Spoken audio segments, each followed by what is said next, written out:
Al-Quran 6.666 ayat, 114 surat, 30 juz, 77.429 kata, dan 323.000 huruf. Itu turun berangsur-angsur 23 tahun lamanya.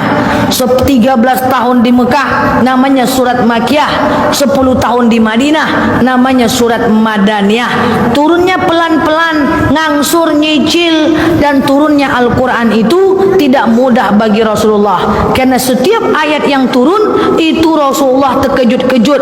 Kadang ayat itu turun, malaikat Jibril ngomong dari belakang langit. Kadang-kadang suara gerincingan lonceng pekak ke telinganya. Kadang-kadang turun dari kadang-kadang melalui suara burung yang sangat pekak. Kadang-kadang turun dengan cara yang bermacam-macam. Kasihan kita nengok Rasulullah, terkejut-kejut dia setiap wahyu datang, terkejut-kejut.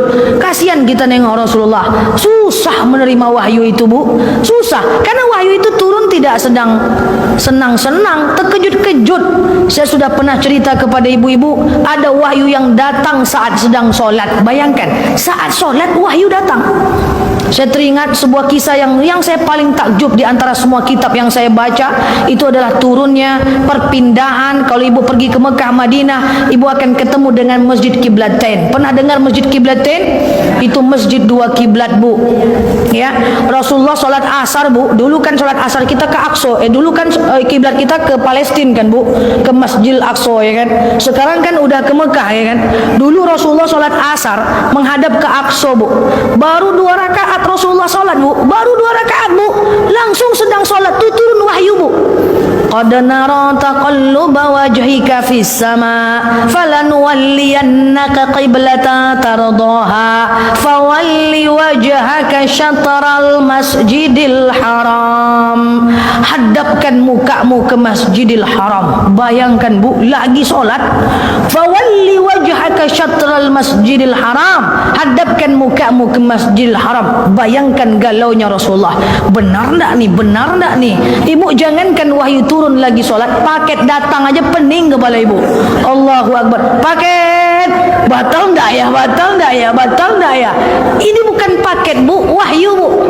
Kasihan Rasulullah, terganggu sholatnya. Akhirnya 2 rakaat terakhir Rasul menghadap ke Masjidil Haram. Jadi 1 kali rakaat, 1 kali sholat, 2 kiblat. Jadi makanya wajar kita hargailah Quran. Yang belum punya Quran, belilah. Yang tak pandai, belajarlah. Yang udah pandai, bacalah. Kan gitu kan? Makanya letakkan Quran yang dekat dengan kita. Ini Quran letak di atas lemari. Pas mau mengambilnya, ambillah kursi dulu. Pas mau manjat, terjelungkang, tak jadi baca Quran. Dekatkan, pasti ya, insyaallah, insyaallah. Ala bizikrillah tatma'innul qulub. Dengan zikir, baca Quran, hati menjadi tenang. Dan Al-Quran bukan bahasa orang Arab. Al-Quran memang berbahasa Arab, tapi bahasa Arab Quran beda dengan bahasa Arabnya orang Arab. Kalaulah bahasa Arab Quran sama dengan bahasa orang Arabnya Arab, pasti orang Arab gampang ngafal Quran. Pada faktanya orang Arab payah ngafal Quran. Bahasa Arab Quran bukan bahasa Arabnya orang Arab. Andaikan bahasa Arab Quran adalah bahasa Arabnya orang Arab, pasti orang Arab itu lebih ahli tafsir dibanding orang Asia. Kenyataannya tidak. Lomba tahfiz Quran banyak menang orang non-Arab. Bukti bahwa Al-Quran bukan bahasa Arabnya orang Arab. Rasul orang Arab, waktu ditanya, waktu disampaikan, Iqra bismi rabbikal ladzi khalaq, apa kata Rasul? Ma ana biqari. Aku baca apa? Apa yang harus aku baca? Iqra bismi rabbikal ladzi khalaq. Ma ana biqari. Aku tak pandai baca. Bukan Rasul maksudnya tak pandai baca tulis, maksudnya adalah Rasul tak ngerti itu bahasa apa. Umar bin Khattab ketika masuk Islam, dia dengar adiknya membaca surat Toha ayat 1 sampai 14. Tercengang dia, enggak tahu dia maksudnya apa. Makanya dibilang tukang sihir, karena kata-kata wahyu itu tidak sama dengan kata-kata manusia. Makanya kami sebagai ustadz, sebagai ustazah tahu betul bahwa lebih mudah menghafal hadis dibanding menghafal Quran. Karena hadis lebih mudah. Karena bagaimanapun dia bahasa hadis, tapi bahasa Quran payah dihafal. Inna nahnu nazzalna dzikra wa inna lahu lahafizun. Tapi kata Allah, aku yang menciptakan Quran, aku yang menjaganya. Bukti Quran wahyu Allah. Maaf, bukti Quran wahyu Allah. Tak dapat arti, tak ngerti arti, gampang dihafal. Anak SD pandai ngafal Quran, betul? Anak SMP pandai ngafal Quran, betul?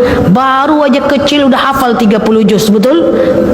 Enggak masuk akal, tak paham artinya, enggak ngerti bahasanya, bisa menghafal. Allah pernah berjanji, inna nahnu nazzalna dzikra wa inna lahu lahafizun. Kami menciptakan Quran, kami menjaganya. Di mana Quran dijaga? Di otak para hufaz, para orang-orang, para penghafalnya.